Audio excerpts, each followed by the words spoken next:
In today's tutorial, I want to show you how to specify number of decimal places in Excel. Please remember to subscribe to this channel.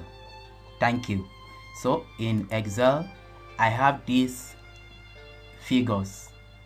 I have the land use land cover classes and I have the area coverage. The number of decimal places is about 6 and I don't want that. I want to reduce it. So how do I specify the number of decimal places here? So to do that, highlight the column.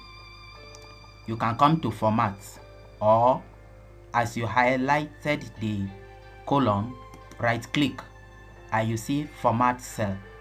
Click format cell, then come to number, then here decimal places.